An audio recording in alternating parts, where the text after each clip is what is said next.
First Holmes was born, then he got fat, bald, and tired. What's up, Holmes? Beware your host, Jonathan Holmes. Thank you, Sinistar, as always. And pre-Christmas, everyone. Happy pre-Christmas. Hope you're all excited. I hope you've wrapped all your gifts, because you don't have too much more time. And we have a gift of a guest on the show. This is just a play on words. I just made it up. Oh, there's my dog already. That didn't take very long. Mariel Cartwright's on the show. Hi, Mariel. How are you? Hi, good. How are you? I'm all right. How loud is that dog barking for you? I can't hear. Oh, good, because it's really loud where I am. Okay. She's really cute, though. Hopefully we can get her on the show later. Sometimes she just, destroys the set behind me and, demands hugs. So you are probably most famous for working on Skullgirls, but you've been working on video games for kind of a while. Is that right? I think it's been almost 4 years now. Oh, yeah? Yeah. Huh, I feel like you've been... I must have started picking up on your work when you first started then, because I feel like I've been following you and everyone on the Mecha Fetus blog for at least that long. You guys are awesome. Oh, thanks. How did that whole start, the Mecha Fetus art collaborative? It's you, Paul Robertson, Persona, I think his name? Yeah. Yeah, Persona, John Kim. KK, Oh, come. I can hear her now. Yeah, she's come in the room. Her tail's wagging. You're going to see her. Come here, you little pooch. Sorry to interrupt you. That's okay. I got to rub her or else she'll bark at the... It's fun doing the show from home. Okay, come here. Come here, KK. Come. Sit. Come. She's just staring at me with a blank stare. Okay, go eat it.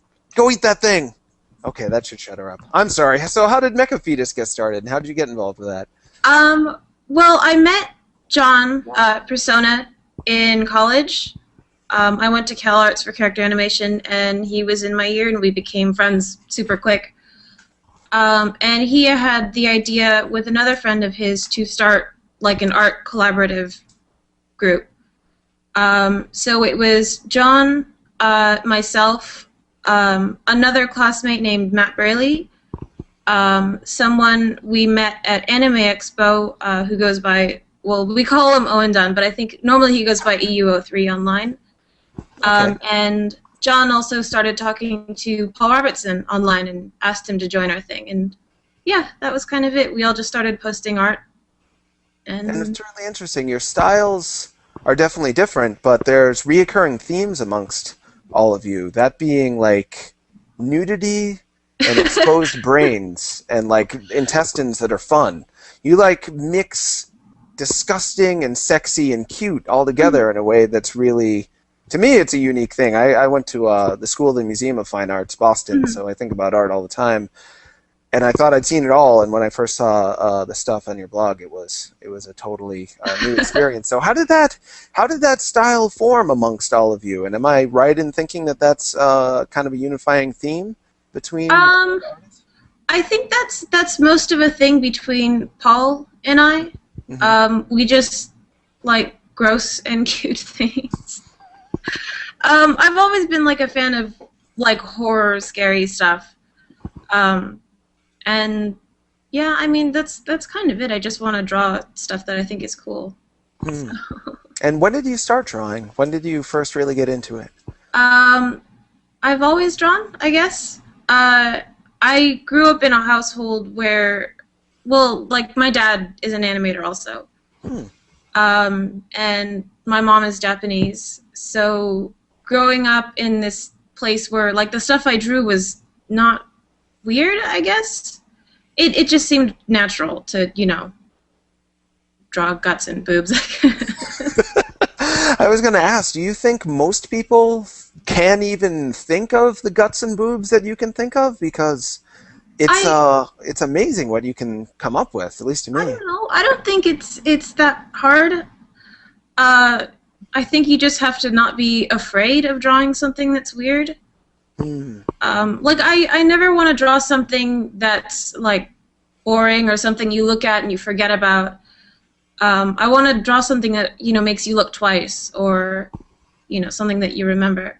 Yeah, absolutely. You've succeeded in that. Do you think it diffuses the porny feeling of it at all to make it also gross?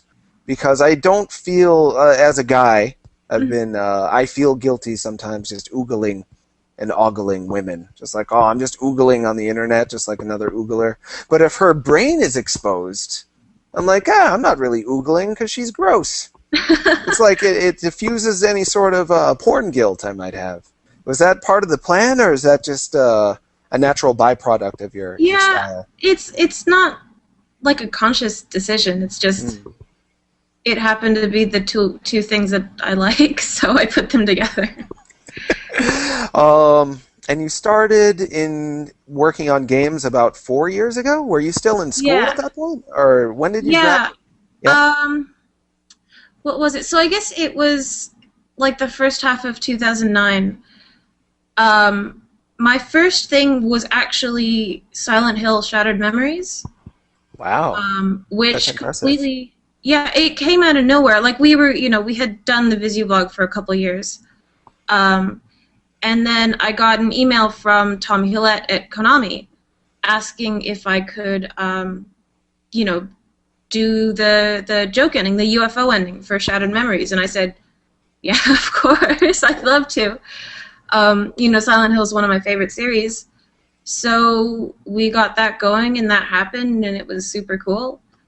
How did that you make it sound like a man just was like, I like you, make my video game. Was it that easy, or did you have to apply? Or no, that was it. He said he was a fan of my work, and he'd seen the Visublog, and he wanted me to do the thing. And that was awesome. Great. Yeah, it was super lucky. That's fantastic. So that was your start in, so it was with Konami, it was Silent Hill, and did that get you noticed by other developers? Actually, it's kind of weird. So that happened, and around the same time, we had like a portfolio show thing at CalArts, and I had all my stuff out. And normally the companies that come by are like Disney and DreamWorks and big film companies like that. But who also was there was Matt Bozon at WayForward, because WayForward is in the same city as CalArts. And he saw my stuff, and I think he got things going. He was a fan of my stuff, and he got things going for me at WayForward. And at around the same time as the Silent Hill thing, I started doing work for WayForward too. So it was kind of not. It wasn't connected, but yeah. Huh. So you were just. How does that? You seem very humble, just off knowing you for 10 minutes now. Yeah, that must have come as kind of a shock to you that you were in demand by not one but two video game developers when you were just finishing school or still in school. What was it? Yeah, I was. It was like the last year of school for me. Yeah, it was weird. I wasn't sure. Like, the idea of getting paid for my stuff was still weird to me. But it was cool. I wasn't going to complain or anything. Did you feel like you lost any freedom when you started getting paid and having to think about what the person with the money was hoping you would do? No, I mean, obviously you have to draw, like when you're working for something, you're drawing what they want you to draw. But I never really feel like I feel really fortunate that this is what I get to do.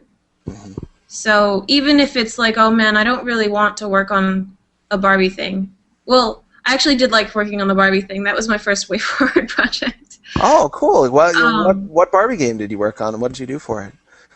It was a Barbie game for the Wii. I think it was called The Three Musketeers, maybe. And I just did some HUD stuff like icons, and I drew a little shopkeeper girl. I'm going to have to buy that now. That's probably only like $6 at this point. I'll definitely buy that. I have to keep an eye out for my dog, too. She was so sweet and calm before we started the show. And now she's like in guard dog mode. Her legs are like this long. She's adorable. Hopefully we can get her on the show later. So you were saying before that it's always been kind of normal to draw boobs and guts in your family, which is the best family. Congratulations. I wish I had your family. Do they see your work both on Mecha Fetus and in games, and do they have any feedback for you? Hearing that your dad is an animator, I'd read he was an animator for Disney. I don't know if he critiques your stuff or kind of backs off and lets you do your own thing, but in general, how does your family take to your work? They're super supportive. They've never. I'm pretty close with my family, so they've always known that I've drawn weird stuff, and they've been totally cool with it. And yeah, no, they've just been super supportive of whatever I do. That's awesome. Yeah. I was just recording dialogue for this cartoon I'm trying to start called Teenage Pokemon. Right. Where Servine from Generation 5 is bragging about how he uses the Wii U to watch Pornhub. And I was like, I hope my mom never listens to this. But it sounds like in your world, your family gets that art is often just a reflection of your subconscious, and it's playful and fun, and it's not something to be ashamed of, regardless of what kind of art you make. Yeah, no, it's all cool. So that sounds great. The big project that people probably know you for is Skullgirls, game that came out, was it last summer now? It's been a while. It was supposed to come out last summer. I think it ended up coming out, I forget if it was actually March or April or May. It was pushed back a bunch of times, and now I get it all confused. I think it was April. The first time I played it, I think, was 2010, maybe? But it'd been in the works for a while. I think you did one of our really early interviews with Mike, and I think you were playing the game with one hand. Oh, yeah, I was. Well, what a nice memory you have. That's how touching that you would recall that. Yeah, when I was in art school, I wanted to make a 2D fighting game. I think 2D fighting games are one of the most interesting places to find animation because there's so many incidental things that people have to do to bring out the personality of a character. Right. Like just standing animations, I can just stare at those for hours. I used to do that with what was it? The first X-Men game. I would just look at Spiral's standing animation. Yeah. Oh, her animation's great. Yeah. It's amazing, isn't it? Yeah. So when you and Mike and everyone at Reverge Labs was making Skullgirls, it was like a revelation for me. I was afraid that 2D fighting games were dead or at least dying, and here was a new one being made by Western developers, no less. It was a revelation, and I'm still excited that you did it. We nominated the game, by the way, for our Best Fighting Game of the Year. Oh, yeah, I saw that. That's awesome. Yeah, I voted for it. Just one guy. So how did that get started? How did the whole Skullgirls experience start moving forward? Well, it was Skullgirls, like the characters in the world and stuff, were made by Alex Ahad, and he started coming up with the characters, I think in college for him, which was maybe almost 10 years ago. And he had been developing the characters and the story and the world in his spare time. And he teamed up with a programmer to start making, a full fighting game of it. And at the time, it was just sprite animations. It was actually completely different from what it is now. So they were working on that, and they would have it on display at Anime Expo and different conventions and stuff. And then I think it was a few years ago that a mutual friend introduced Alex to Mike Z. And Mike had been working on a fighting game engine on his own time for the past 10 years or something. So they got together and they started developing the version of Skullgirls that you see now. With high-res sprites and the lighting system and the whole thing. So they started working on that just as an indie thing in everyone's spare time. Everyone else, they had their own jobs and stuff. And I was a friend of Alex's, and in 2010, I think at the start of 2010, I started animating on Skullgirls just as one of my spare things. And we were focusing on Philia, who was the first character. and we pretty much almost finished her. So we had a playable character on Mike's engine, and they started pitching it to different companies to see if anyone wanted to publish, like pick up and fully develop Skullgirls. And I think we pitched it to like Ubisoft and maybe Sega or something. Mm-hmm. And in the end, it was Autumn Games who picked it up and, you know, said, we want to publish this game and we can fund a team to develop it full time. So then that happened in October, I think, of 2010. We all actually got in a studio and we started working on Skullgirls full time. That's awesome. Is that really long? Sorry. Yeah, no, that was very detailed and calmly and very nicely spoken. Thank you. But was that a big risk? Did you feel at all that the effort wasn't going to necessarily pay off? Because an indie fighting game, at least from what I know, is a relatively rare thing. Mm-hmm. And you're taking tons of risks in terms of character design, all female. Right. Cast with huge level of variation. Mm-hmm. And before I forget, did you come up with any of the more disgusting ideas? No, I didn't actually. It's all Alex, and what's great about him is that also Alex and I like the same stuff. His stuff isn't quite as like brain exposed gory as I like, but he just loves weird monstery, you know, gross out stuff. So yeah, no, it's super cool. Alex and I think pretty alike. Ah, that's great that you found so many people who get you in that way, and that you have so many fans who get you as well. But when you first signed on to work on the Skullgirls project full time, did you feel like you were taking a professional risk in any way, or did it just feel natural and like the right move? It pretty much felt like a dream come true. Like, what better job could I ask for than to animate cute girls? So, yeah, I mean, I don't feel like that it was a risk really came up. Like, everyone was so excited to work on it. And that Autumn was really awesome in that they didn't ask us to compromise our ideas at all. Mm-hmm. I think one of the issues that came up when we pitched Skullgirls to different publishers was that they wanted us to like add male characters into the roster. Mm. And Alex, you know, who had been developing this for so long, didn't want to just start compromising everything.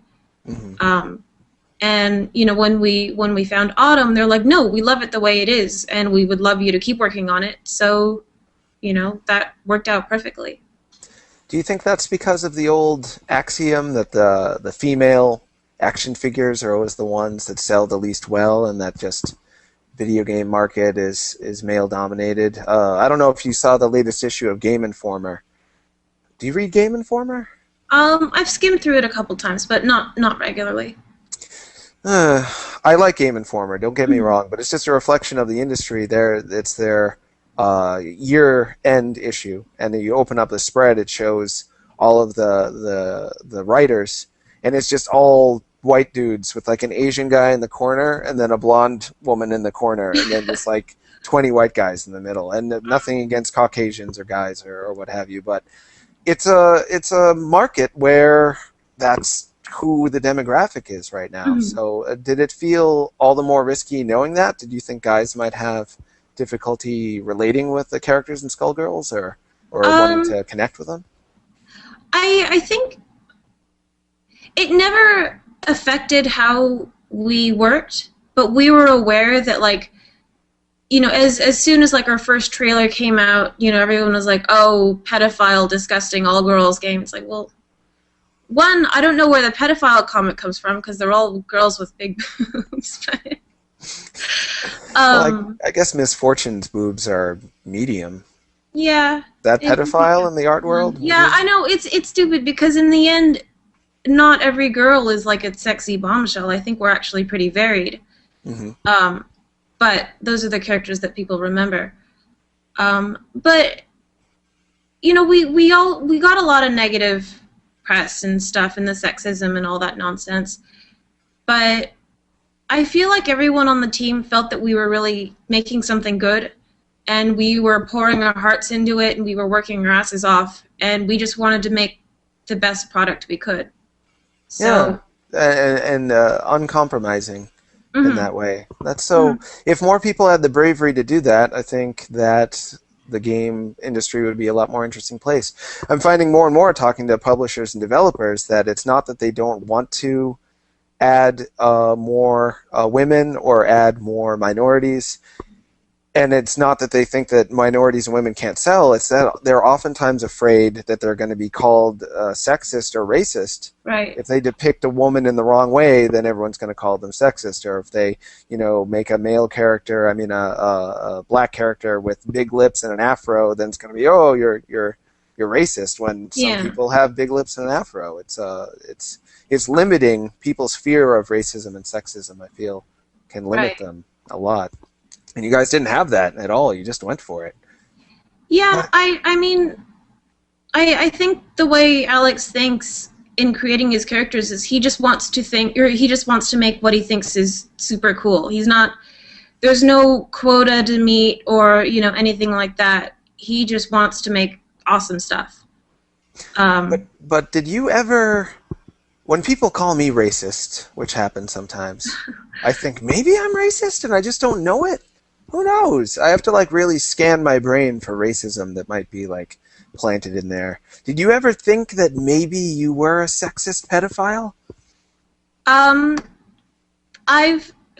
don't want to say I've thought about it, but all the discussion has made me question, is my stuff problematic? And I think what it comes down to, especially with Skullgirls, is that I don't think that anything we've made is purely eye candy. I feel like every character is substantial. The characters that are super sexy, like Sarabella and Valentine, it's part of their character. Valentine in particular, she knows she's sexy, she flaunts it. It's part of her to be that, and that's okay. I think that's totally fine. It's not wrong for a woman to be sexy. I agree 100%. But when I say that, sometimes people argue back to me and say, well, it's okay for a woman to be sexy, but a depiction of a woman shouldn't be sexy or sexually charged or sexually whatever, because it's not that a woman is expressing her sexuality. It's that a guy is to try to sell a game to horny dudes. But if you're a woman making a game and you're expressing yourself through your characters, shouldn't they be allowed to be sexy if that's what you want to express? Yeah, of course. I feel like there's an attitude of that every woman, every female character has to be a strong, independent woman. And I think that's great. We do need more characters that are like that, but we also need all types of characters. We need different women. A woman who is strong, a woman who is insecure and weak. As long as I think we get variation, that's what we should be going for.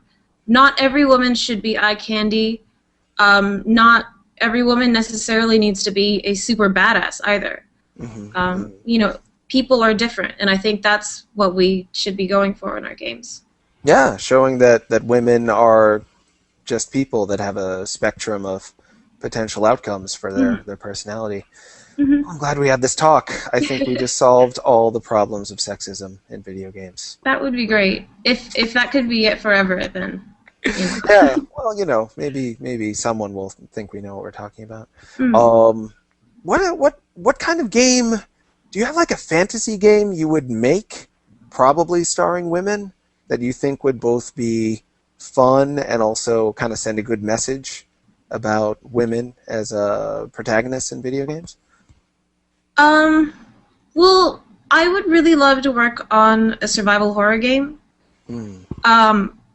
I think it'd be kind of hard because right now my skills are 2D oriented, and I think it's kind of easier to get a survival horror thing across in a 3D environment. Though my favorite survival horror game is the first Clock Tower. for the Oh, Super yeah. Nintendo, which is a 2D, point and click. Mhm. So I don't know. But I guess, that would be my dream project. And I guess it would star a girl. Sounds good to me. Have you played Lone Survivor? No, I haven't. I've I heard was- of it, but I haven't played it. I will send you that then. It Okay. is by the guy who made the Silent Hill 2 remake. So it's like a 2D right. Silent Hill. It basically is a really good 2D Silent Hill with Was that Soundless Mountain? Uh-huh. Okay, yeah. Yeah, what a good memory for video games. Yeah. Yes. He's a great guy. He's been on the show. He's like a handsome, smiling British man who has got like the most sad and demented ideas, but like such a sparkling personality. His name is Jasper Byrne. Yeah. And if you ever wanted to make a 2D horror game, I'm sure he'd love to collaborate with you on that. Oh, yeah. No, that'd be cool. I'll definitely check that out. Neat. Yeah, I'll mail you that. So in terms of Skullgirls right now, what is your feeling about the future of the series? Do you think that there's a potential for a sequel or any continuation of it in any form? Well, as you might have heard, we're kind of in this tricky situation right now. The entire Skullgirls team was laid off from Reverge in June. I hadn't heard that. That's terrible. I'm sorry. Yeah, I'm sorry to hear that. it's okay. It's like I can't get too much into it, but it's purely business reasons.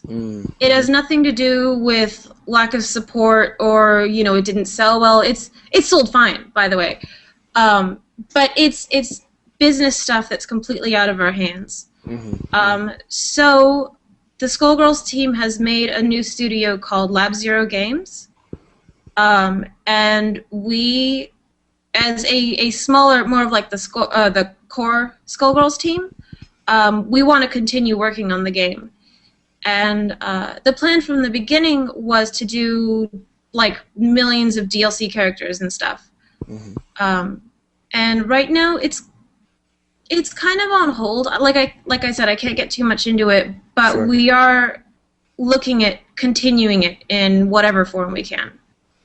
So It sounds like there's a lot out of your control, but if you're able to, you're going to deliver on more Skullgirls content. yeah, no, there's so much more to the characters and the world and the story. I think we had like 30 more characters planned. Like it's this huge thing. Wow. And Alex has put so much work into it, and we really want to, put it into the game and make it this whole big franchise. But it's just hard, right? I hear you. Well, I hope that clears up. Yeah. For your sake and for everyone's sake, because world would be better with more Skullgirls, I think. But before you're saying your skill set is more 2D, are you interested in getting into polygon-based graphics and learning those skills? Well, I do know a bit of modeling and 3D animation. I had to learn it in school. And while I was in school, I was actually I was studying it more because I assumed at the time that to get into the game industry, I needed to learn 3D. And it just kind of happened that so far, everything I've done has been 2D, which works out fine. But I still feel like at some point I'm going to have to pick up my 3D again and get that going.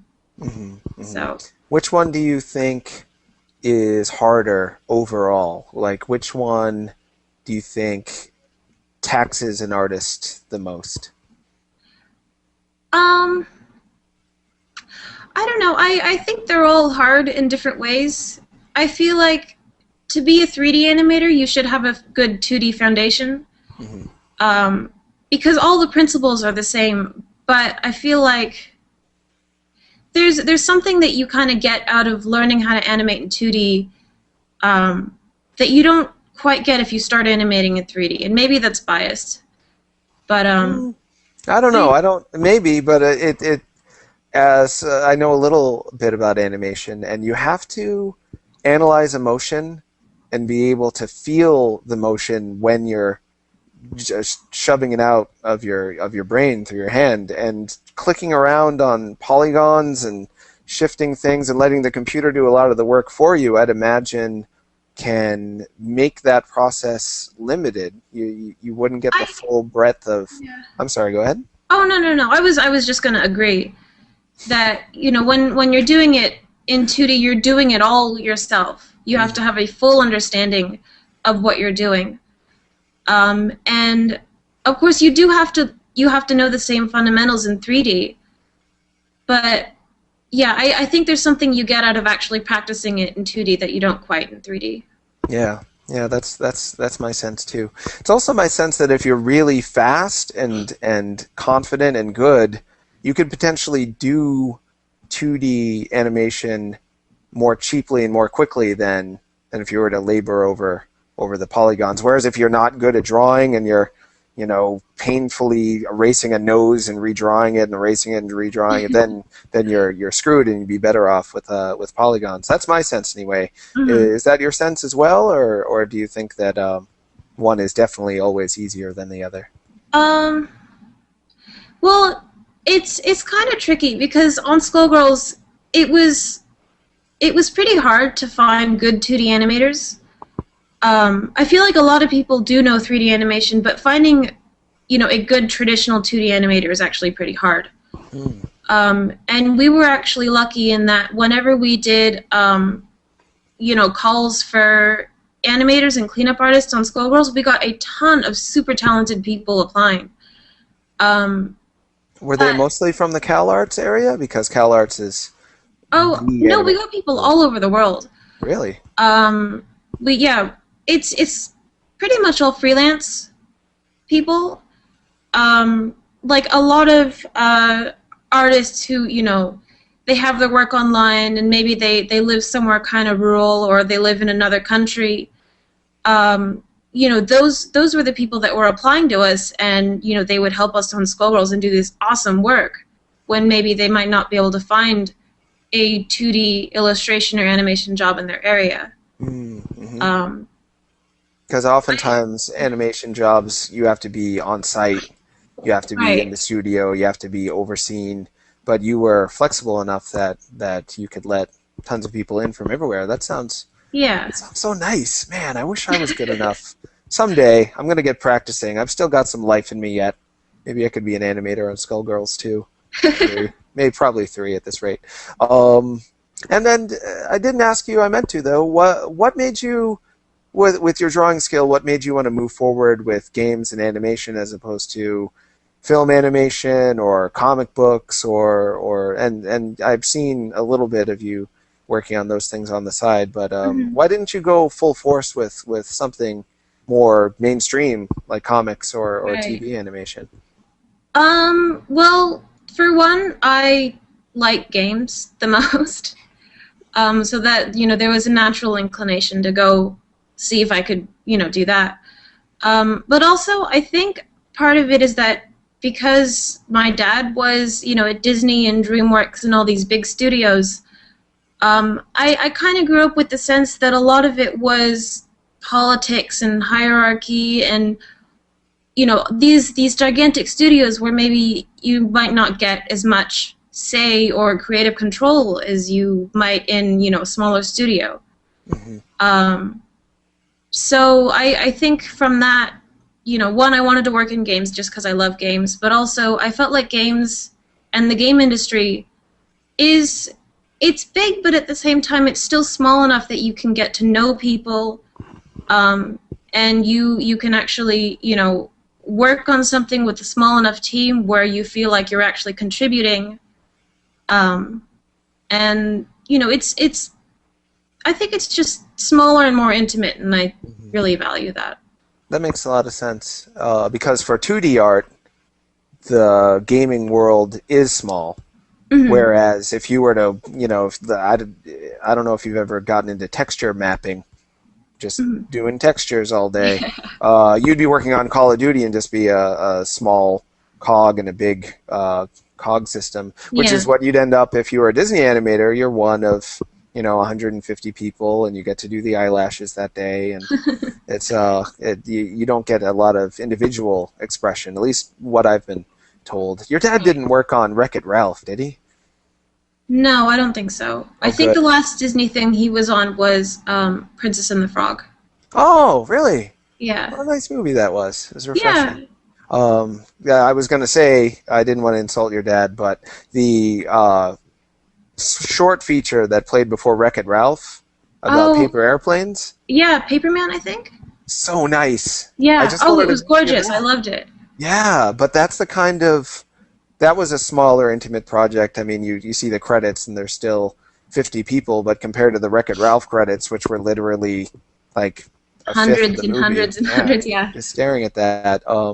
Yeah, big budget animation. Sadly, people do get lost. Other than the directors, you Yeah. don't always get a lot of creative input.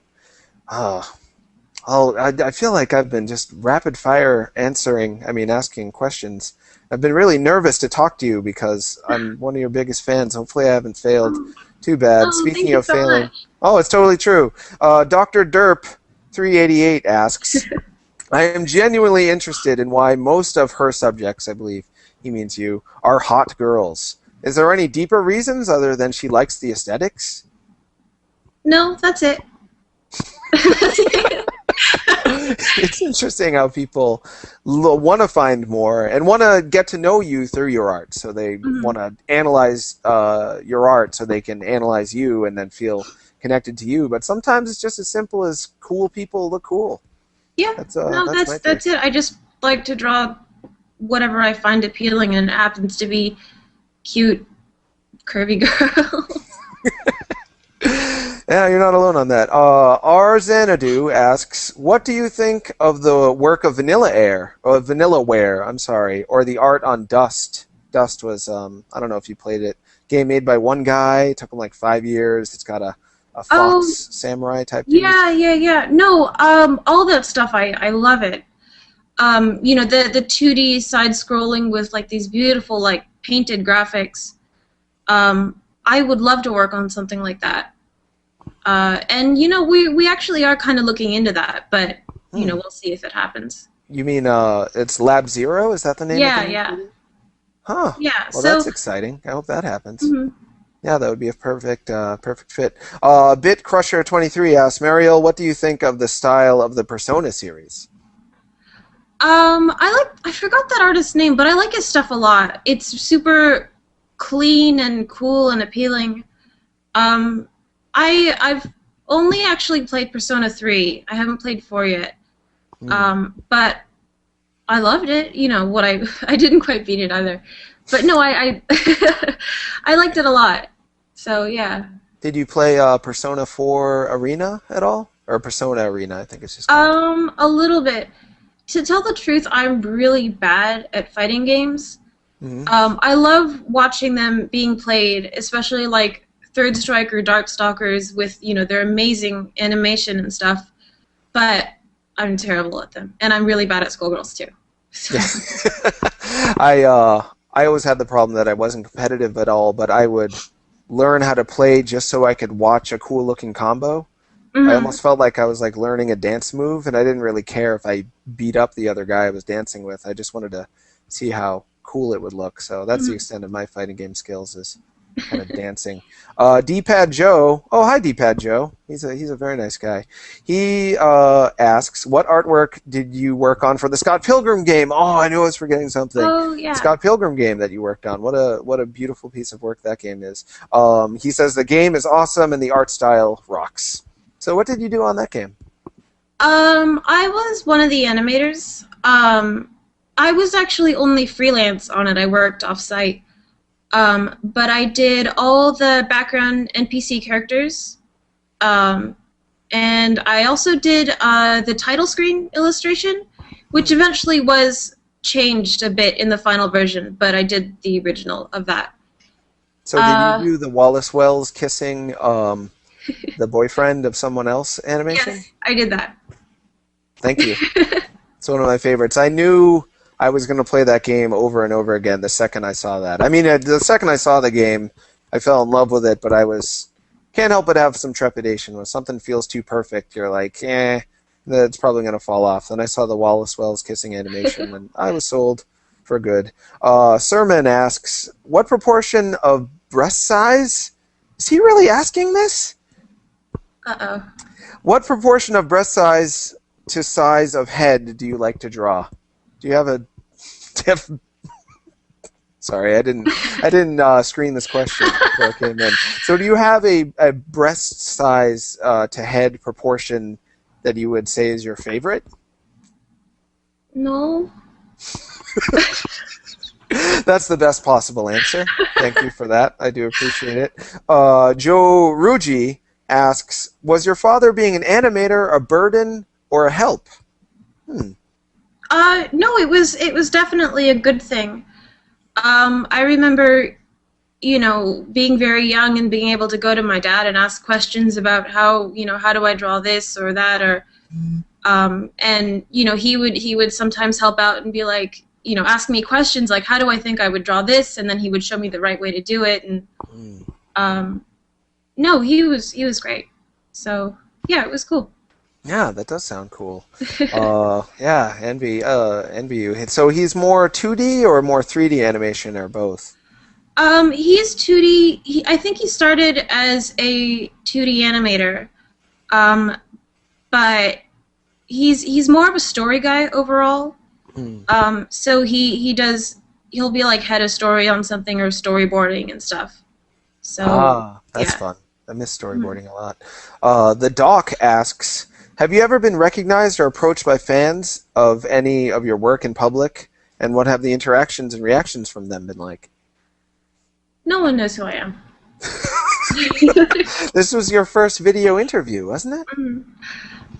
Yeah, it's my first. It's not been so bad. I'm still nervous, but. Oh, really? Yeah. You are. Oh. People are just so happy to see you. You're a very nice, intelligent, pleasant, fun person. So, have you avoided video interviews by design because you don't want to be a face in the industry, or has it been? Yeah. No, I'm camera shy. So this is weird. This is the first time I've done anything like this. I'm really good friends with Mega 64. Oh yeah. And they have their cameras out all the time, but they know like that I hate it. So a lot of times I'll actually, I'll be with them, but you'll never know it because they know not to put the camera in my face. But they still do it anyway sometimes. So you're just around while they're shooting sometimes? Yeah, I mean, I'll see them every couple of months. Like, I was actually in the background of their the video when they met Miyamoto for their G3 video, or GEC video. Yeah, I remember that one. You're in the background of that one? Yeah. Huh. I will look for you in that. No. Huh. Isn't it interesting how people are? I should be camera shy because I look like this now. I didn't always. I used to look kind of cool back when I was like 22. Yeah, that's very nice of you. Ashu Rao. Beware, nothing to lose. That's true. I don't have anything to lose at this point. What are they going to do? Fire me? Ashu Rao asks, Mariel. Hi. Oh, he's our UI designer on Skullgirls. Hi. Oh, cool. Nice to meet you. What better to watch while working? Kitty cams or puppy cams? I think the answer would be puppy cams. Whoa, that's bold. That I runs do like contrast. both. You like both, and the internet is in love with cat videos. Right. And dog videos are more like, I don't know. They're kind of alternative radio at this point, as far as I'm concerned. But you prefer dog videos? You must tell me why. I don't know. Well, I like them all, but I'm especially partial to the Shiba Inu puppy cam. I didn't hear about that one. Yeah, it was from a few years ago now. But all Shiba Inu all the time? Yes, there were 6 little babies. It was so cute. Speaking of that, before the show started, we spoke briefly about a project you're working on called Press Pause. Is that right? Right. Yeah. So it's a charity event, and I think they're doing a art show at Gallery Nucleus in January, and I'm doing a print and a T-shirt in collaboration with Meat Bun. I don't know if I'm allowed to say that, but well, I just Probably. did. Yeah, it's not bad. People will be excited. It'll only help them more. So you're working on something for Press Pause, which is a charity for dogs? Yeah. It's like a combination of video games and dogs. So, if you recognize, Paul did that GIF of a bunch of video game dogs barking. That's actually their banner for the event. Paul Robertson did it's let's see, who's in there? Amaterasu, Chibitarasu, Rush. Yeah. I think the dog from Shadow Dancer, the old Shinobi game. Mm-hmm. It's all of the best video game dogs that I've ever seen. The Duck Hunt dog is in there. It's awesome. Makes me feel great. Yeah. That's good. Do you like video games about dogs? It's a weird question. I'm always sad that they never sell well enough, like Okami, for instance. I felt pretty strongly people didn't relate with a cel-shaded game about being a dog who solves problems. I felt like that just didn't have mainstream appeal, but I love games about dogs. I have a confession about Okami. Mm-hmm. I got it and I was super excited for it, and the intro was so long and unskippable that by the time it was over, I was like, I don't really want to play this anymore, and I turned it off and I never played it again. You are not alone. Okami is one of those games that the people who were touched by it are so in love with it. But a lot of people I know, it's just paced in a way where it takes forever. And just so you know, it doesn't change after that. Then you get to some cool stuff, and then you're just walking around or watching cutscenes for like an hour. Very strangely paced game, though I enjoyed it a lot. Do you think a game about a dog could sell? Could it be the next Call of Duty? I don't see why not. It could work. But, I mean, yeah, people do relate to other people more, so. And yet cat videos and dog videos on the internet, I know. They should just make a game like that. Of just stupid.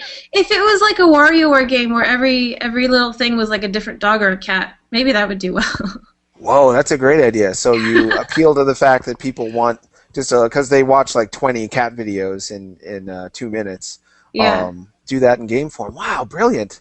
There's sometimes game developers in the audience of the show. Maybe they'll call you up and pick that idea and run with it. Well, now they're going to just take it. And then we'll always have proof. And this is copyright. That's the thing about video, which is so great. It's like instant copyright. You can always prove on this date your idea. Very good. Let's see. More questions.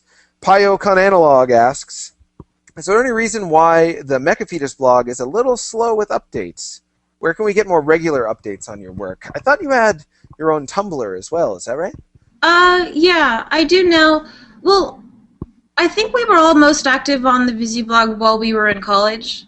And since then, we've had, jobs, and we come home from our work, and we're just too tired to draw extra stuff. Sure. It's still updated sometimes, but definitely not as much as it used to. But I do have a Tumblr. The URL is Kinu Cakes, if you could spell that. Oh, sure. It's phonetic. It's like Japanese. Kinu Cakes, right? Yeah. Delicious. What does that mean, Kinu Cakes? Well, it's a hybrid of Kinoko, which is my middle name, and cakes, which I really like. I also like cakes. Woolly Buster asks, do you have any words of wisdom for artists who are trying to get into animation? Woof. That's a big one. It's kind of hard because I feel like I've been super fortunate. And that's not to say that I haven't worked my ass off also. Mm-hmm. But I would say to, I'll obviously draw and animate as much as you can. Get your work online. See if you can get exposure that way, because I feel like that's a lot of how I got to where I am today, because people saw my work online and became fans, mm-hmm. which I'm super thankful for. But yeah, just pour everything you can into your work. Talk to people. You can send emails to like random animators and get advice, and just make yourself known online, I guess. I feel like that's kind of the way to go now. Yeah, that makes sense. And knowing a little bit from what you told me earlier, it sounds like doing stuff you knew was going to be stimulating to the eye and to the brain, regardless of how risky it was. And also teaming up with other people. Like I knew about Paul first, and then through Paul I found out about you. And now I like you more than Paul. Don't tell him. He's still great, but I've come to connect with your stuff a little bit more. But if it weren't for Paul, I would have never found out about you. So being, even if it's just online social, it seems like being willing to connect with other people that are like-minded and to team up with them on some level can help you out a lot. Yeah, no, for sure. And speaking of the blog, one of my favorite things that you guys have done are those sexy Pokemon ladies. Oh, yeah. This generation Pokemon ladies. How did that start up? Whose idea was that? That was Paul. I think he was drawing just a bunch of different Pokemon girls. And I think it was the Vanillish, and then Vanillux. Is that right? That's right. Yeah. That was the one. I really liked that one in particular. Like I especially like the Siamese twin girls. So I drew that as a full illustration. So. It's for people who haven't seen it. There's a kind of youngish but not too young, topless woman with hair made of ice cream, and then like a bodacious va-va-va-voom sort of on the right, and then in the middle there's a woman with one lower half and then two upper halves with ice cream hair, and it's amazing. Thank you. I would it was Paul's idea, so it's wonderfully executed, regardless, and it makes me.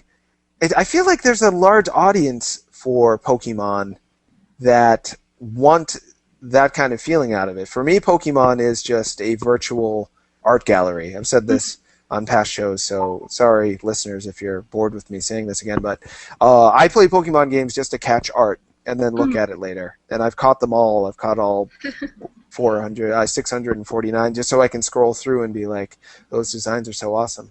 Would you ever want to make a game where people just get to look at your art and think it's awesome in a Pokemon sort of way?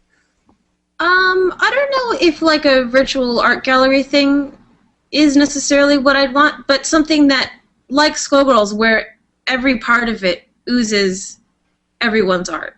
Like where the whole thing is this cool spectacle of, colors and designs and stuff. Like I think I prefer that, and stuff like again, Vanillaware's games. Yeah. Where it's just so amazingly designed.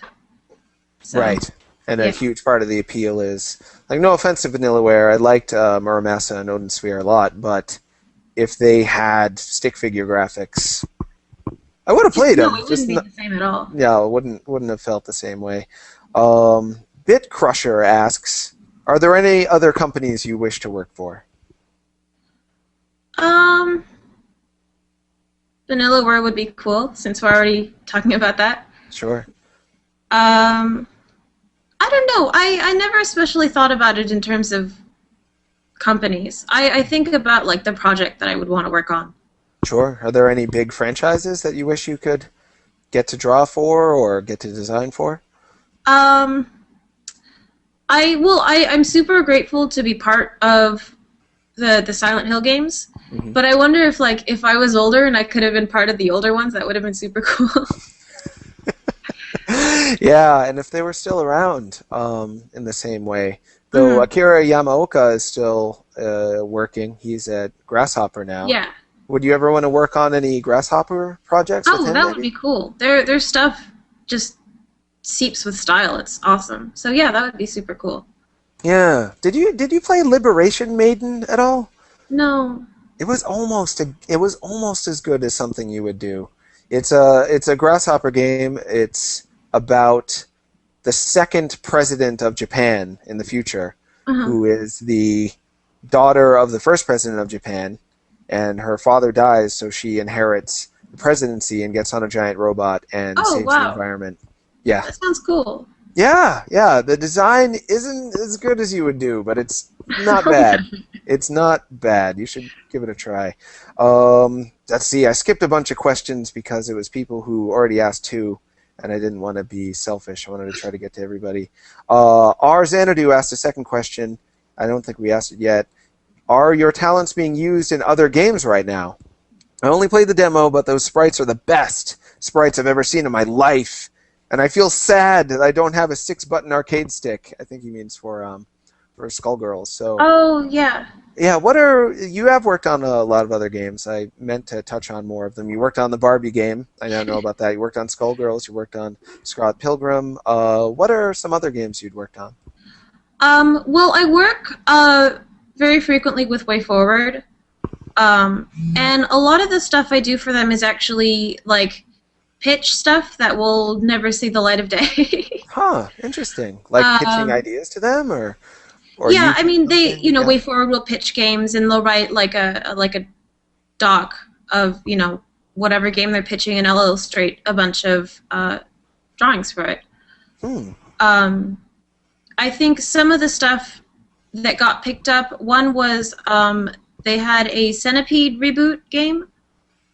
Yeah, Centipede Infestation. We had Adam Tierney talking on the show a few weeks ago about that. You did some pitch artwork for that? Yeah, like very early concept stuff. Huh. Did you do any of the final art for that as well? No. I think it's because I only started working on site with WayForward very recently. I just did a short contract thing with them. But other than that, I've always worked with WayForward off-site. So it's kind of hard to stick with a project throughout the entire thing if you're off-site. So I just do very, very early concept stuff with them. Gotcha. So you help them get their foot in the door, and then they get someone else on site to do the finished artwork. Right, yeah, the actual production stuff. Huh, that's got to be interesting. Is that a strange process to get intimate with a project, really try to wrap your head around it, and make it your own, and make artwork for it, and then you're done, then someone else. It's like going on a first date and then seeing the person you were dating just marry someone else like the next day. That's how it would feel for me anyway. Is that strange to see stuff you'd worked on get finished by somebody else? No, not really. I mean, I think it was at first, but it's kind of part of the job as well. Mm-hmm. There are so many people involved in these things that it seems kind of hard or rare even to take something from start to finish. So it's, you get used to it. Sure. Is it, do you find that you have a pretty different mentality when you're approaching artwork that you're doing for t-shirts or just doing for the blog or doing, you did some Scott Pilgrim fan art that I think eventually got you the commission to do the covers to the color Scott Pilgrim, right? Yeah. Yeah, that was awesome. So do you have a different mentality when you're doing that kind of stuff versus the work stuff? And if so, which do you think works most for you? Or is it a kind of a even balance between what you prefer? Well, I guess for work, I kind of have to keep it tamer. With my own stuff, I'll just draw something crazy, and with work, obviously you're not drawing it for yourself, you're drawing it for someone else, so I have to kind of keep the weird stuff in check. Do you think if you stay in the business for long enough, I mean, like Tim Schafer, for instance, he's been in the business for so long, he's built up a huge following, he can just go on Kickstarter and be like, $1 million please, I want to make a game. Do you see yourself maybe in 15 years being like, $1 million, I want to make brain, naked boobs, intestines, zombie rainbow party game, and people giving you, I know I'd donate as much as you want for it right now. Would you ever see yourself being able to make the kind of games that are as weird as you can possibly get? I don't know. I think it's kind of tricky. I feel like with games, you have to really be conscious of the player and what the player wants, which isn't necessarily how it should be. Like, I wish it could be as open as making like an independent film is. Mm-hmm. Or like, I like David Cronenberg stuff a lot and like David Lynch. if something, you could make a game that's weird as like Videodrome or The Fly or something like that. That would be awesome. But I know a lot of people who would start playing video games if there was a video game as good as Videodrome. In that way. yeah, I can think of like 10 people right now who are like, video games are alright, but they never open up the floodgates of weirdness to the Yeah. degree that films have gotten away with. So I'd like to think there's a potential market for it. Yeah, Games that no, are that totally. creepy. Yeah. I would love to see that, but it's hard with publishers and the execs and the people who are actually putting the money into it. I think that's why something like Skullgirls is so rare, because Autumn actually gave us the freedom to do all the weird stuff we want. Mm-hmm. And I think we were super lucky. And I don't think that's necessarily the norm. So, Yeah. I don't know. I want to see it, but I don't know how easily it could happen. Yeah, it definitely wouldn't be easy, but hopefully, I'd like to think that Skullgirls is going to influence other people, publishers and the creative side, to take more risks like that, because it paid off. At least it seemed to, Mhm. and I hope it pays off for more people. And that Kickstarter idea, keep it in mind. Yeah. I won't ask for any commission on that. iPhantom99 asks, why did they make 3D models first before making sprites for Skullgirls?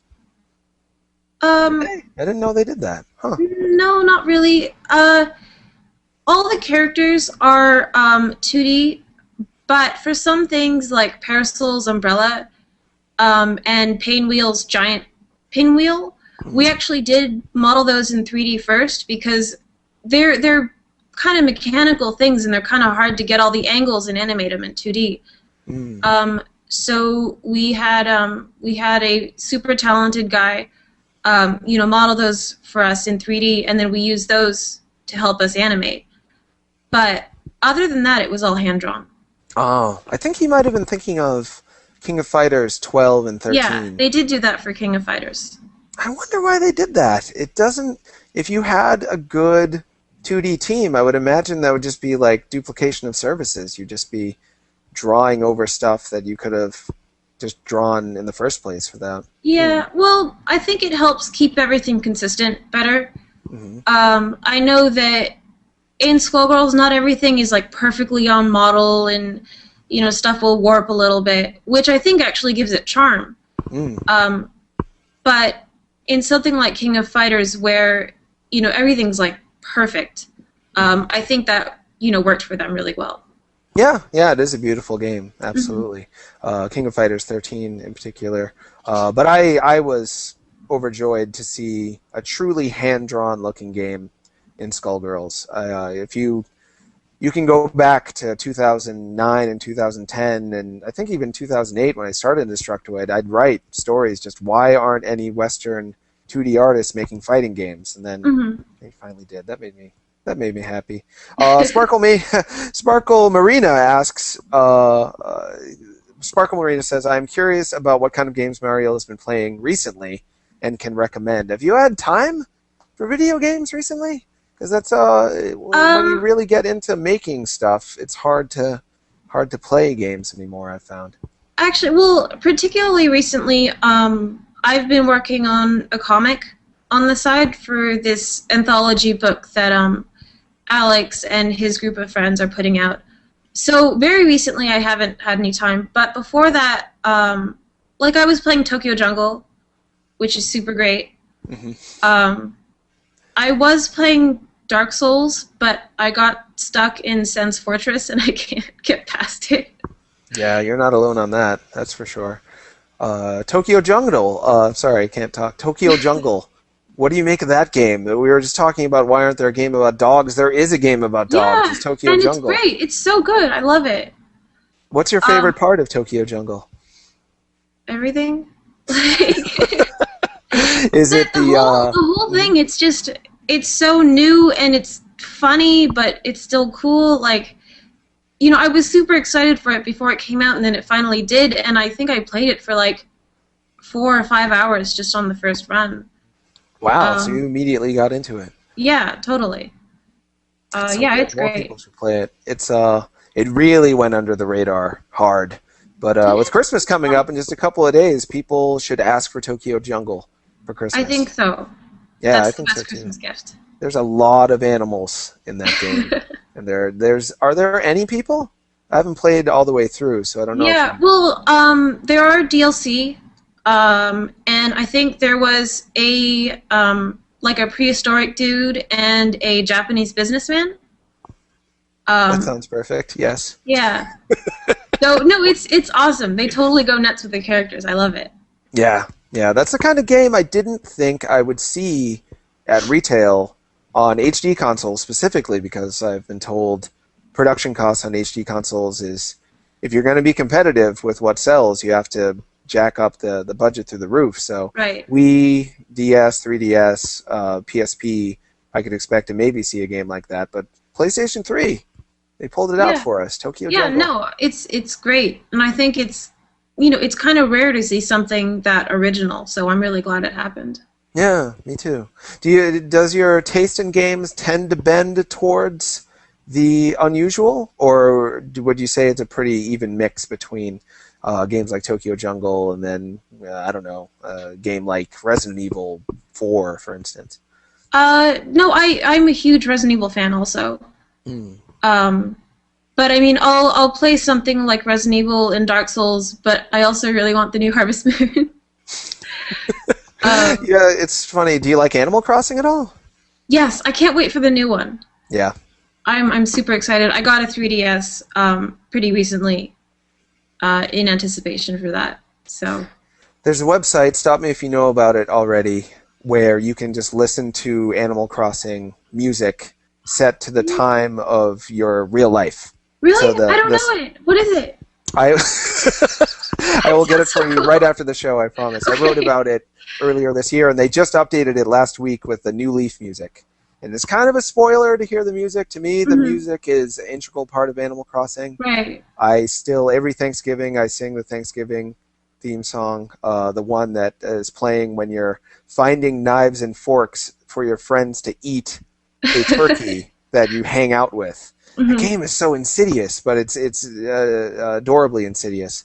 That's why it's one of the reasons I love Animal Crossing. So we're in agreement on that. So it sounds like you're the pretty broad spectrum of taste. Do you find yourself seeking out weirder games, or do you think that your average release in retail stores is usually interesting enough to you? Well, I'm not a big fan of like first-person shooters. I'm not going to really play any Call of Duty games anytime soon. But I don't think my tastes are especially geared in one direction. I'll try most anything. That makes sense. I personally, I still like a lot of mainstream games, but it's changed this generation for me anyway. The focus on imitating Hollywood, which I think we're finally getting away from in the past year or so. But there was 3 or 4 years there where I really felt weird for not loving the game everyone was talking about that month. Yeah. Right, yeah. Did you go through anything like that? Now I'm just talking about me. That's no, it's fine. Yeah, a bit. I think, with the recent Resident Evil 6 came out, it was so, like, there were so many explosions, and, it seemed like a big budget Hollywood movie, and I think we are finally at the point where people are starting to get turned off by that. And I'm sorry, go ahead. No, you. Okay. I love Resident Evil, and I really wanted to like that game, but how far did I get? I beat Leon, and then I beat Chris, who was less good, and then I started to go through Jake, and there was a point at which I was like, I can't play this anymore, and I turned it off. Did you play any of Resident Evil Revelations yet? Yes, I did. I beat that. It was so good. Yeah, much better. I really liked that. I'm really hoping that that's the message Capcom gets. There's a rumor, stop me if you know it already, a Korean video game ratings board rated Resident Evil Revelations for PS3 and Xbox 360 and PC. So I think I did hear about that, yeah. Yeah. That had me, because when I first played Resident Evil 6, I was kind of a jerk. It's one of the meanest I've ever been. I was at E3 and playing it at the Capcom booth, and I just started talking about how sad and disappointed I was. And that maintained. But that's only because I love the series so much. Yeah. And I wanted to return to what I think it does well, which is making you feel powerless and also fascinated at the same time. Those are my favorite aspects of Resident Evil. Would you ever make like a 2D Resident Evil game? Do you think that would work at all?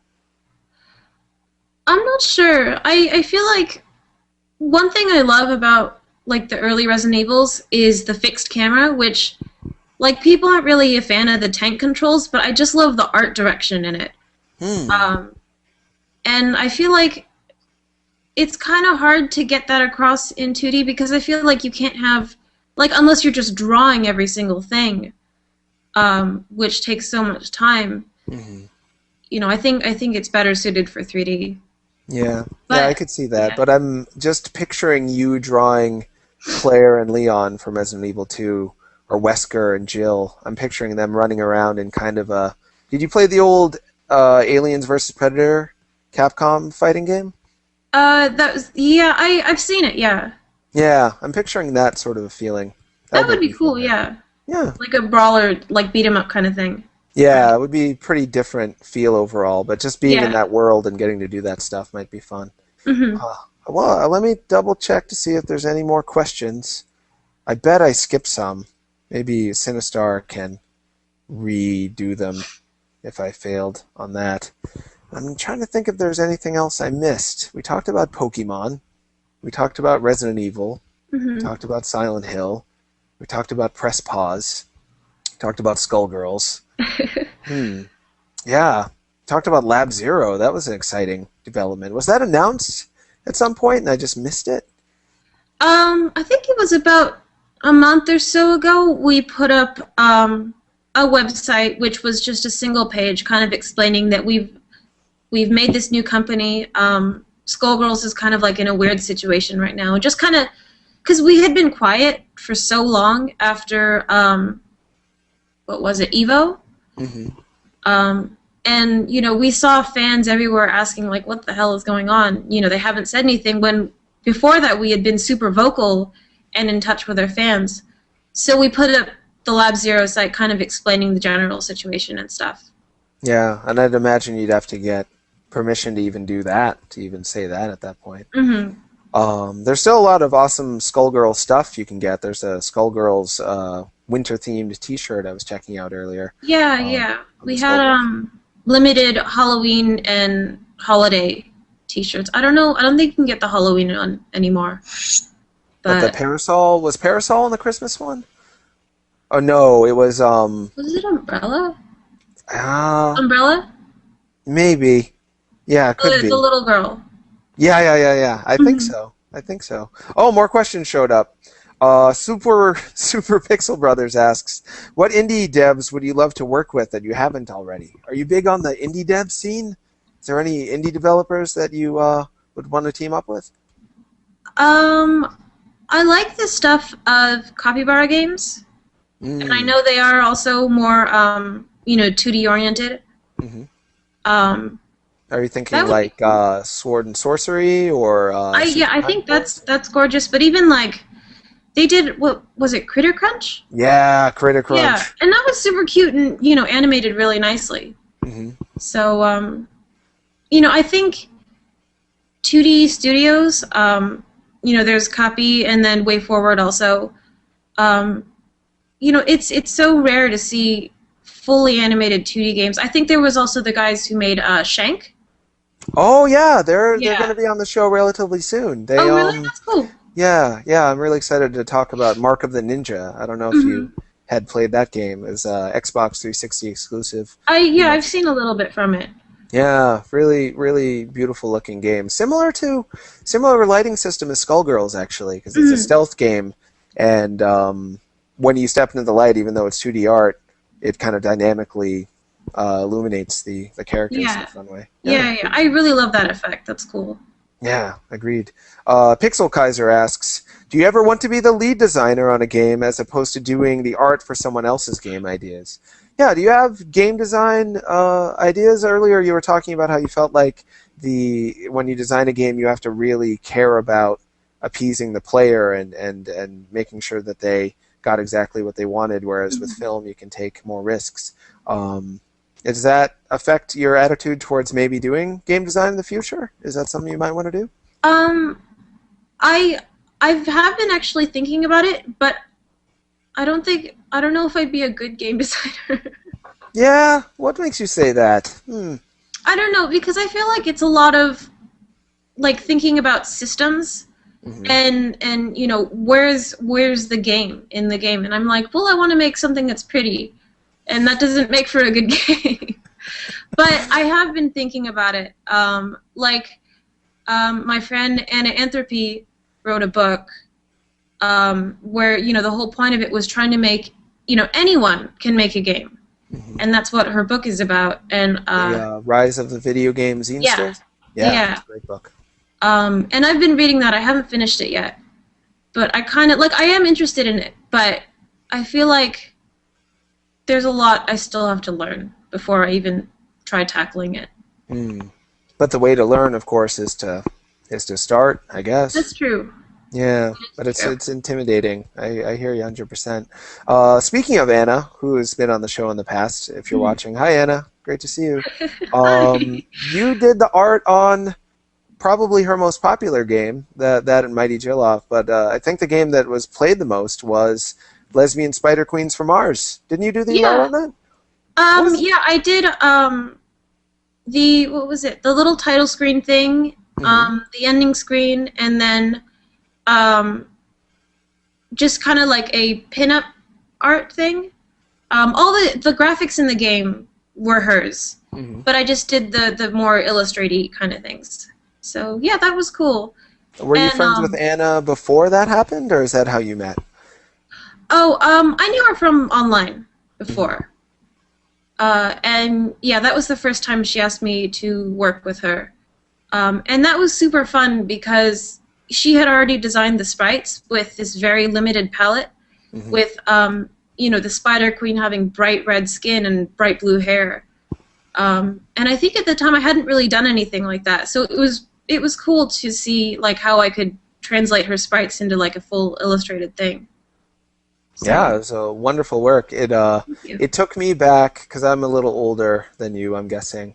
Atari 2600 days, you used to get completely abstract, just a bunch of squares, but then this beautiful box art that awakened your imagination to what the squares were supposed to mean. Right, and that space in between the squares and the box art is where your brain ended up going, and it was a really fun place to be. And you pulled that off for Anna's game very well, I thought. Thank you. Oh, thank you for making that thing. Do you think you two might ever team up again in the future? Actually, I did do an illustration. She recently did a choose-your-own-adventure story. Like, if you remember, like, back in the 90s, they had the books where you open up to a random page, and it has, you know, a body of text, and then it says jump to this page to, you know, to continue the story or whatever, and you kind of just choose your own adventure. That's, you know, literally it. So she recently did that, and I think she just got a publisher for it. So I did an illustration for that with a bunch of other lady artists. Oh, cool. And I think you'll be seeing that soon. So that's a choose your own adventure game that's like a text adventure, or is it an actual book? It should be an actual book, actually, yeah. Oh, cool. Yeah, I knew she was writing something new. The latest issue of the Adventure Time comic is actually the same thing. To choose your own adventure comic. You know what? I haven't seen as much Adventure Time as I would have liked to. I have to get on that, actually. I wonder what you'll think of it. I don't know you well enough to say. Oh, but no, I love what I've seen, but I just haven't seen enough. Yeah, it's getting more and more like how I interpret your work. It's getting more and more cute and creepy at the exact same time. Like, there's a recent episode It was actually last season, where a heart played by George Takei. Have you seen that episode? Mm-mm. Do you like George Takei? I haven't Star Trek, right? That's right. Yeah, I haven't seen any Star Trek. Oh, he's a special man. He's got the best voice ever, and he's a big. I have heard his voice. Yeah, and Yeah. he's very open about his political beliefs and gay marriage and that sort of stuff. I love him a lot. There's an episode where he creates a body out of sinews inside of a disgusting, looks like you're in an intestine, and he tries to make love to a woman made of bubble gum, who then rips him apart limb from limb. So watch for that. Yeah, I will. That sounds great. It's not too bad. Well, we have about 8 minutes left in the show.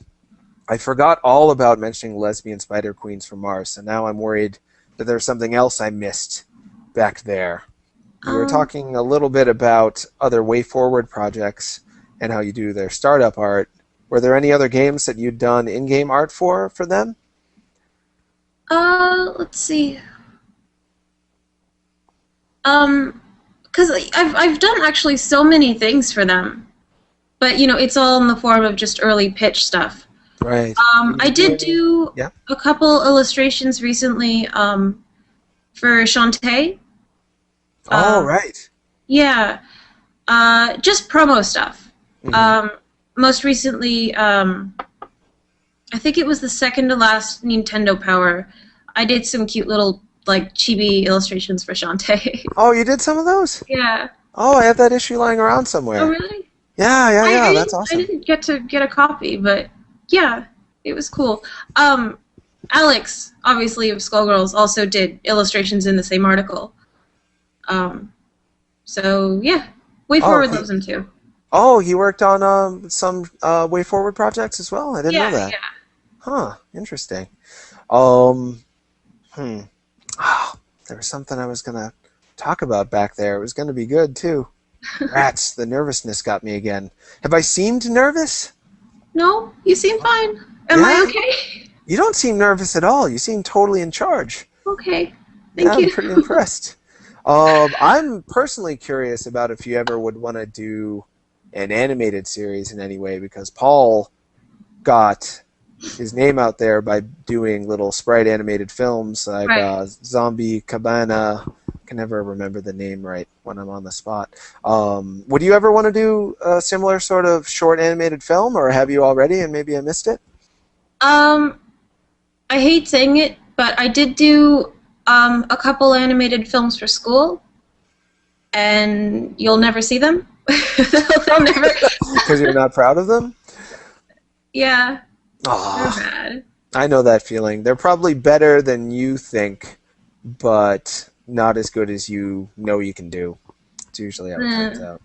Sinistar through text has just reminded me that I was going to ask you all about your concept of slime girls. Oh, yeah. Which is so interesting to me. The first time I saw it looked like a naked woman who was turning into slime, mushing into all of my favorite video game slimes, like Muck. Yeah. Yeah. Then that was a shirt you sold, I believe, through Meat Bun. But tell me, is that an idea you came up with? This idea of woman and slime being one and the same? And what made you run with that idea as well? Because it's so weird. It's not my original idea. But just going on, seeing a lot of Japanese illustrators, they've done this idea of slime girls, and I saw that and I was like, wow, this is the coolest thing I've ever seen. What do you think it is about them? They're so visceral. You just feel like this weird mixture of disgust and wanting to mush into them. At least that's how I feel about them. I think that's why they're so cool, because they're cute, but they're also weird, and you can see through them, and I think they're cool. I don't know what else to say. No, you said it. Are you still interested in that? Can we expect more slime girl art from you, or do you feel like... Yeah, sure. I like drawing them, and it's also interesting because drawing the translucency is kind of an interesting challenge, just in terms of drawing it. Sure, the technical aspect of it. Yeah, so I think it's fun. People thought that there was a Slime Girl character in Skullgirls because of the artwork I made. I just threw together some of your art. Oh, yeah. For the post. Do you think that could ever happen? Could you ever put one in a game? Actually, in Skullgirls, Double has a couple alternate palettes that look like slime. Oh, really? Yeah, I think she actually has a green slime, a water, and I think a blood. Because she kind of just looks goopy in general, so it actually worked out. Yeah, for people who don't know, Double is one of the last characters I remember fighting. Yeah, and kind of works as a ditto or a doppelganger to all the other characters, but has some creepy new ideas as well. Well, that's good to know. Were those the palettes? There were some DLC from Skullgirls, right? Was that or did that ever come out? Well, the only thing we've released post release is the PS3 patch, which fixed a bunch of stuff that we couldn't quite get in the first, the initial release. But I think we do want to do like more DLC palettes, and obviously we want to get to the actual DLC characters eventually. Yeah, 30 whole characters. How many of those? Well, you said something like 30 characters. Yeah, we shouldn't be quoted on that. But is that something you'd be able to find the time to be involved in, or do you think it would? Oh, you probably can't answer that. I'm sorry. I'm just excited about it. I just want to know more. We'll get one more. I do want to work on it. Yeah, I really hope you get to. I do. Z045 will be our last question for the night. Asks, what are the differences in animating a game like Scott Pilgrim versus Skullgirls, and what does the game's design effect have on the animation? So what differences do you find in sprite animation versus the more HD hand-drawn animation? How does that affect the design? It's interesting because with like tiny sprites, you have to really know where you're putting each pixel. An eye might be like 3 or 4 pixels high, and you have to know, exactly where to put the pixels to make it look like the thing it's supposed to represent. So it's pretty challenging in a different way. Whereas, with full HD animation, you can kind of just do whatever. Right, you have less limits on you. But I've found, I don't know if you played the HD remix of Super Street Fighter 2 Turbo. Right, yeah. The one by Udon? Yeah, that's right. Yeah. I love the artist at Udon, but when they try to translate the sprite animation to drawings, the animation looked much more stiff and static. It didn't flow in the same way, and I would chalk that up to pixels. Somehow the way they compute in the brain, you can get away with less smooth animation, and the brain will fill in the blanks for you. That's how I've always seen it. Did you feel more pressure on Skullgirls to really make the animation as fluid as possible, or did it not really make a difference whether it was pixel or hand-drawn?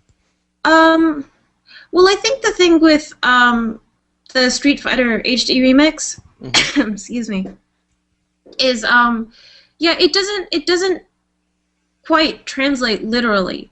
They had to design the pixel characters in a certain way so that it read the best for that format. And also, at the time, it was just a lot less frames than we can animate in today. Sure. So yeah, it didn't quite translate in the same way. But I guess for Skullgirls, we had the freedom to use as many frames as was necessary. And actually, I do feel that in some animations, it's not quite as good as it could have been. Like we could have conserved frames or made poses stronger, stuff like that. Sometimes I feel like it was so smooth that the action became muddied. I know a lot of people that feel that way about Street Fighter 3 versus like Street Fighter Alpha or Darkstalkers. they think Street Fighter 3 is just too much of a mush with so many frames all the time. Huh. Yeah, it's tricky to find that balance, and I think like the difference between, you know, Philia and someone we did toward the end, like Valentine. Mm-hmm. I feel like we've improved a lot, you know, between those two characters, but I still feel like we're not quite at the level of like, let's see, like Capcom versus SNK. Oh, right. Yeah, Yeah. because I think that's like this perfect balance of cool poses and nice animation. I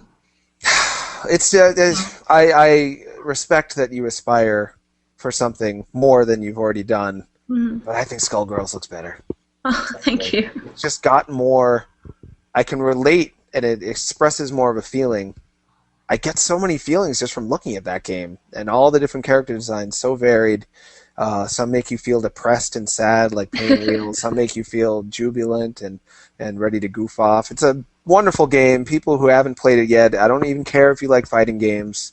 You should buy it and just look at it because it's a beautiful, beautiful work of art. We should wrap up. We've gone over a little bit. I apologize. Do you want people to follow you on Twitter, or are you too shy? Twitter's okay. You're at Kinoku Cakes? Kinu Cakes, yeah. The same Kinu as my Cakes, Tumblr. I'm sorry. Yes. Yeah. On Twitter, and you are working on various video games. People can look into Lab Zero and look for your stuff that might pop up in WayForward games. I hope so. I hope they just get you on site one of these days and give you a game. That would make me happy. As for me, you can get the show on iTunes. We have a whole backlog, almost a year now, of Sub Holmes episodes on iTunes. You can follow me on Twitter. I'm at TronKnots on there, and I'm on Destructoid.com writing articles. I have a new animated show called Teenage Pokemon that people hate a lot. Some people like it, but a lot of people hate it. You can watch that on Machinima, and if enough people like it on Machinima, I'll get to make more of them. Maybe they'll be better next time. I hope so. I think that's it for me. Is there anything we missed? Anything you want to say before we wrap up? I think I'm okay. I should thank everyone for putting up with me, because I don't know if this was weird or not. You shut your mouth. I am so flattered that you are willing to do your first video interview in an hour and a half. Yeah. Trust me, they're not normally this God. long. You did a fantastic job. Thank you. I couldn't be happier. I really appreciate it. I do thank you. Thank you. Thanks for having me. Oh, anytime. Please come on again. Let's wave goodbye to those people. Bye. Bye. Well, first Holmes was born, then he got fat, bald, and tired. Sup, Holmes?